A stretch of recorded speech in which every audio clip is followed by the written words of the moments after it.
మిత్రులారా, కేంద్ర ప్రభుత్వం ఈరోజు పార్లమెంటు సమావేశాలు, శీతాకాల పార్లమెంటు సమావేశాలు జరుపుతున్నది.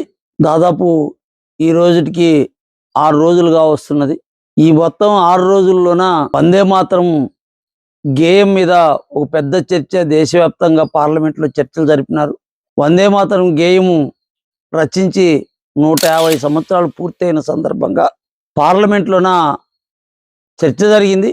ప్రధానమంత్రి నరేంద్ర మోడీ గారు పాల్గొని ఈ మొత్తం గేయంలోన 8 చరణాలు ఉన్నాయి.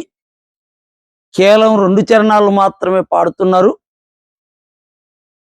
అప్పటి కాంగ్రెస్ పార్టీ అధ్యక్షుడైన జవహర్లాల్ నెహ్రూ హిందువులను మనోభావాలను దెబ్బతీసే విధంగా కేవలము ఆ 6 చరణాలను తీసేసినాడు. ముస్లిమ్స్కి భయపడే తీసేసినాడు అని చెప్పి నరేంద్ర మోడీ ఈ చర్చలో భాగంగా మాట్లాడడం జరిగింది. మనం ఈ చర్చలోన గేయము ఉన్నది ఉన్నట్లు పాడడానికి ఎవరికేం అభ్యంతరం లేదు, కానీ ఈ గేయము పూర్వపురాలను బాగా గమనించాలా. 1975లోన ఈ గేయము బకిం చంద్ర చటర్జీ అని ఒక కవి ఆనందమఠం అనే నవల్లోన రచించడం జరిగింది. అది మొదట 2 చరణాలు మాత్రమే రచించడం జరిగింది. ఆ తర్వాత 1982లోన మిగతా 6 చరణాలు రచించి అది అమల్లోకి రావడం జరిగింది. ఆ తర్వాత స్వతంత్ర ఉద్యమంలోన ఈ గేయాన్ని మొత్తం పరిశీలించి అప్పుడున్న కాంగ్రెస్ పార్టీ, స్వతంత్ర ఉద్యమంలో పాల్గొంటున్న కాంగ్రెస్ పార్టీ, జవహర్లాల్ నెహ్రూ గారు కానీ, గాంధీ గారు కానీ, సుభాష్ చంద్రబోస్ గారు కానీ, లేదా జాతీయ గీతం రాసిన రవీంద్రనాథ్ ఠాగూర్, జనగణమన రాసిన రవీంద్రనాథ్ ఠాగూర్ కానీ, వీళ్ళందరూ ఈ గేయాన్ని పరిశీలించిన తర్వాత ఈ గేయంలోన కొన్ని ఇబ్బందులు ఉన్నాయి. అందుకోసం కేవలం 2 చరణాలు మాత్రమే బాగుంటాయి, ఈ గేయము బాగా అనుకూలంగా ఉంటుందని చెప్పి ఆ గేయాన్ని ఆ రోజు స్వతంత్ర ఉద్యమంలోన ఆ గేయాన్ని ముందుకు తీసుకురావడం జరిగింది. దాంతో స్వతంత్ర ఉద్యమం ఒక రకంగా ఊపందుకున్నట్లు అయింది. ఈ ఊపందుకున్న ఈ వందే మాతరం నినాదంతో స్వతంత్ర ఉద్యమం ముందుకు పోయి స్వతంత్రం సిద్ధించేదాకా జరిగింది. అయితే ఈ గేయం స్వతంత్రం వచ్చిన తర్వాత జవహర్లాల్ నెహ్రూ ప్రధానమంత్రి అయినాక 1952లోన ఈ గేయాన్ని జాతీయ గేయంగా ప్రకటించడం కూడా జరిగింది. ఇది మనం గమనించాల్సిన అంశం. ప్రధానమంత్రి నరేంద్ర మోడీ గారు అన్నట్లు, లేదా ఈ దేశంలో పాలక వర్గాలు అన్నట్లు, ఇంక్విలాబ్ జిందాబాదు అనే ఒక నినాదం భారతదేశాన్నే కాదు ప్రపంచాన్నే ఒక రకంగా వణికించిన నినాదం, బ్రిటిష్ వాళ్ళని వణికించిన నినాదం. ఆ నినాదాన్ని కూడా ముస్లిం వ్యక్తే ఈ నినాదాన్ని రచించడం జరిగింది. అట్లనే క్విట్ ఇండియా అనే నినాదాన్ని 1942లోన ఈ నినాదాన్ని కూడా ముస్లిం వ్యక్తి చేయడం జరిగింది. జై హిందూ అనే నినాదం కూడా ఈ నినాదాన్ని కూడా ముస్లిం వ్యక్తే చేయడం జరిగింది. అయితే జై హింద్ నినాదం సుభాష్ చంద్రబోసు ముందుకు తీసుకొని పోగా, ఇంక్విలాబ్ జిందాబాద్ అనే నినాదం భగత్ సింగ్ ముందుకు తీసుకొని పోతున్నాడు. అట్లనే క్విట్ ఇండియా నినాదం మహాత్మా గాంధీ దీన్ని ముందుకు తీసుకొని పోవడం జరిగింది. ఈ నినాదాలు ఓ పెద్ద ఎత్తున స్వతంత్ర ఉద్యమానికి ఒక స్ఫూర్తినిచ్చినవి.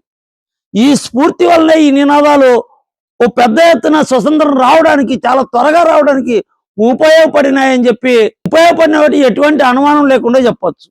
అయితే క్విట్ ఇండియా ఉద్యమం కానీ 1942లోన, అట్లనే ఇంక్విలాబ్ జిందాబాద్ 1942, జై హిందూ 1942, ఈ 3 నినాదాలు ఇప్పటికీ అమల్లోకి వచ్చి 104-105 సంవత్సరాలు అవుతుంది. 100 సంవత్సరాలు ఎందుకు 100 సంవత్సరాలు పూర్తి అయిన సందర్భంగా ఆ నినాదాలని పార్లమెంట్లో చర్చించలేదు? 100 సంవత్సరాలు పూర్తయిన సందర్భంగా వాటిని ఎందుకు శతవార్షికోత్సవం ప్రకటించలేదు? కేవలం వందే మాతరాన్ని ఎందుకు 150 సంవత్సరాలు పూర్తయిన సందర్భంగా దాన్ని ఈరోజు పార్లమెంట్లో చర్చించినారు? ఇంక్విలాబ్ జిందాబాదు అనే నినాదం భగత్ సింగ్ ముందుకు తీసుకొని పోయి, ఆ నినాదం బ్రిటిష్ వాళ్ళు గుండెల్లో రైళ్లు పడిగేటట్లు చేయడం జరిగింది. ఈ నినాదం చాలా మందిని, యువతని స్వతంత్ర ఉద్యమంలో పాల్గొనేటట్లు చేయడం జరిగింది. ఈ నినాదము స్వతంత్ర ఉద్యమంలోన చాలా మంది యువకులు తమ ప్రాణాలని పోగొట్టుకునేటట్లు లేదా తమ ప్రాణాలని పణంగా పెట్టడానికి ఒక రకంగా అవకాశం కల్పించిన నినాదం. ఇట్లాంటి నినాదాన్ని కూడా 100 సంవత్సరాలు పూర్తయిన సందర్భంగా ఎందుకు పార్లమెంట్లో చర్చ జరపలేదు? క్విట్ ఇండియా ఉద్యమాన్ని ఎందుకు చర్చ జరపలేదు? జై హింద్ నినాదాన్ని ఎందుకు చర్చ జరపలేదు పార్లమెంట్లో అని చెప్పి మా ప్రశ్న. మేము పాలకులు ఎవరైనా ఈ దేశంలోన నీళ్లు కాచుకోవడానికి కట్టెలను ఉపయోగిస్తే, పాతకాలంలోనే నీళ్లు కాచుకోవాలంటే వేడి నీళ్ళు కావాలంటే కట్టెలతో పొయ్యి మండించేవాళ్ళు. ఇప్పుడు ఓట్ల కోసమై, ఓట్లు పండించుకోవడానికి కోసమే లేదా ఓట్లు రాబట్టుకోవడానికి కోసమై మనుషులను కాల్చే ఒక దుర్మార్గమైన వ్యవస్థను తీసుకురావడానికి ఒక ప్రయత్నం జరుగుతున్నది. ప్రజాస్వామికవాదులు, లౌకికవాదులు, మేధావులు, ప్రజలు దీన్ని గుర్తించాలని చెప్పి మా మనవి. ఆ రకంగా ప్రజలు అట్లా గుర్తించకపోతే, ఈ మేధావులు అట్లా గుర్తించకపోతే రాబోయే కాలంలోన ఈ దేశం రావణ కష్టంగా మండే ఒక పెద్ద ప్రమాదం మనకు పొంచి ఉన్నది. కేవలం బెంగాల్ ఎన్నికలు దృష్టిలో పెట్టుకునే వందే మాత్రం ఒకప్పుడు వందే మాత్రం కాదు. వందే మాత్రాన్ని గతంలోన బందే మాత్రంగా పిలిచేవాళ్ళు. ఆ కాలక్రమేణా అది వందే మాత్రంగా మారింది. వందే మాత్రంలోన మిగతా 6 చరణాల్లోన కాళికాదేవిని గురించి పొగడం జరిగింది.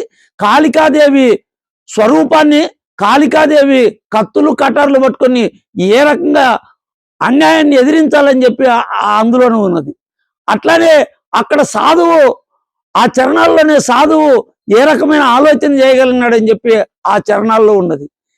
వీటన్నిటిని మళ్ళీ ప్రజల్లోన హిందూ మతోన్మాదము, ప్రజల పట్ల, ముస్లింల పట్ల వ్యతిరేక భావం పెంచేటట్లు పాలకులు కృషి చేస్తున్నారు. ఇది ఒక దుర్మార్గమైన అంశము. అందుకోసమే ఇంకిలాబ్ జిందాబాద్ని కూడా 100 సంవత్సరాలైన సందర్భంగా మీరెందుకు ఆ నినాదాన్ని పార్లమెంట్లో చర్చించలేదు? క్విట్ ఇండియా నినాదము ఎందుకు పార్లమెంట్లో చర్చించలేదు?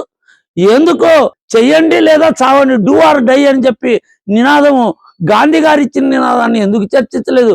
ఈ నినాదాలన్నీ ఒక రకంగా దేశ స్వతంత్రానికి, దేశం స్వతంత్రం రావడానికి చాలా స్పీడ్గా ఉపయోగపడిన నినాదాలని ఆ పార్లమెంట్లో చర్చించకుండా కేవలము మత విద్వేష పూరితాలు రెచ్చగొట్టడానికే వందే మాతరం నినాదాన్ని తీసుకుని వచ్చి, వందే మాతర గేయంలోన అన్ని చరణాలను పాడాలని చెప్పి, వందే మాతర గేయంలోన ఇబ్బందుల్ని గమనించకుండా, వందే మాతరం గేయంలోన ఇతర మనసులను ఒప్పించకుండా, వందే మాతరం గేయంలోన అందరిని కలుపుకొని వేయేటట్లు చూడాలని చెప్పి ఆనాటి ప్రజా పాలకులు, ఆనాటి స్వతంత్ర సమరయోధులు ఒక ప్రయత్నం చేసి హిందూ ముస్లిం కలిసేటట్లు ఉండాలని చెప్పి వందే మాతరం గేయంలోన 2 చరణాలను తీసుకొని పాడి అది జాతీయ గేయంగా ప్రకటిస్తే, ఈరోజు ఆ గేయాన్ని ముస్లిమ్స్కి వ్యతిరేకమైన గేయంగా, హిందువులకు అనుకూలమైన గేయంగా ఒక దుర్మార్గమైన ఆలోచన చేసే అవకాశం ఉంది.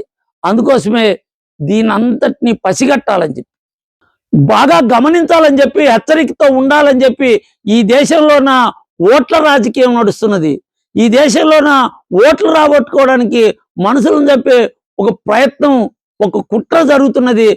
గేయాలను చర్చించడమే కాదు, ప్రజల గాయాలైన కుల వివక్షత, అంటరానితనము, నిరుద్యోగం, రైతులకు గిట్టుబాటు ధర, వ్యవసాయ కార్మికులకు పనిలేనితనం, వలస విధానం, మన రూపాయి రోజు రోజుకి కుదించుకుపోతున్న విధానం మీద చర్చలు జరపాలని, అట్లానే ఈ దేశ భవిష్యత్తు బాగుండాలంటే, విద్యా వ్యవస్థ బాగుండాలని చెప్పి కొఠారి కమిషనే 4 గోడల మధ్యన ఈ దేశ భవిష్యత్తు నిర్మించబడిందని చెప్పి, నిర్మించబడుతుందని చెప్పి కొఠారి కమిషన్ చెప్పింది. 1857 సిపాయిల తిరుగుబాటు, స్వతంత్ర ఉద్యమం అంటారు దాన్ని. ఆ కాలంలోనే మంగల్ పాండే ఫిరంగిల్ని చంపండి అని చెప్పినాడు. దాని అర్థం బ్రిటిష్ వాళ్ళని చంపండి అని అర్థం. ఆ నినాదం ఇప్పటికీ 170 సంవత్సరాలు పూర్తయింది 1857 నుంచి. అయినా దాన్ని పార్లమెంట్లో చర్చ జరపలేదు. బాల్ గంగాధర్ తిలక్ స్వరాజ్యం నా జన్మ హక్కు అని 1905లోన బెంగాల్ విభజన జరిగినప్పుడు నా దేశాన్ని ఎట్లా విభజిస్తారు, నా దేశానికి స్వతంత్రం రావాలా అని చెప్పినారు. స్వరాజ్యం నా జన్మ హక్కు అని చెప్పి బాల్ గంగాధర్ తిలక్ ఒక పెద్ద ఎత్తున ఆ నినాదం స్వతంత్ర ఉద్యమానికి బ్రహ్మాండంగా ఉపయోగపడింది. ఆ నినాదం మీద చర్చ జరపలేదు. అట్లానే సైమన్ గోబ్యాక్ అని లాలా లజపతి రాయ్ ఆ నినాదం మీద పార్లమెంట్లో చర్చ జరపలేదు. ఇంత ముఖ్యమైన నినాదాలు దేశ స్వతంత్ర సంగ్రామంలోన ఒక గొప్ప అంశాలైన ఈ నినాదాల్ని పార్లమెంట్లో చర్చ జరపదు కానీ కేవలం గేయమైన ఇంకొక 6 చరణాలు పాడలేదని చెప్పి 6 చరణాలు అమల్లోకి రాలేదని చెప్పి వాటి మధ్యన ఘర్షణలు 2 వర్గాల మధ్యన ఘర్షణలు పెట్టే ప్రయత్నంలో భాగంగానే వందే మాతరాన్ని మరొకసారి తెర మీదకి తీసుకొని వచ్చి ఓట్ల లబ్ధి పొందాలని చెప్పి ప్రభుత్వాలు పాలకులు ప్రయత్నిస్తున్నారు. ఈ దుర్మార్గమైన చర్యని మనం అందరం ఖండించాలని చెప్పి ఆ విద్యా వ్యవస్థ కూడా బాగుండాలని చెప్పి ఈ దేశ భవిష్యత్తుకు బాగుండాలంటే ప్రజల గాయాలైన వీటన్నింటిపైన చర్చ జరపాలని చెప్పి అట్లా చర్చ జరిపితేనే ఈ ప్రభుత్వాలకు కానీ ప్రజలకు కానీ ఒక మంచి నిర్ణయం చేసే అవకాశం ఉంటుందని చెప్పి ఆ రకమైన చర్చలు జరపాలని ప్రజల గాయాలైన వాటిపైన చర్చలు జరపాలని చెప్పి మనస్ఫూర్తిగా కోరుకుంటున్నాను. దాన్ని అందరూ గమనిస్తారని చెప్పి కోరుకుంటూ నా పేరు ఎస్ దేవసాయము, కులవివక్ష వ్యతిరేక పోరాట సంఘము KVPS కర్నూలు జిల్లా అధ్యక్షుడు.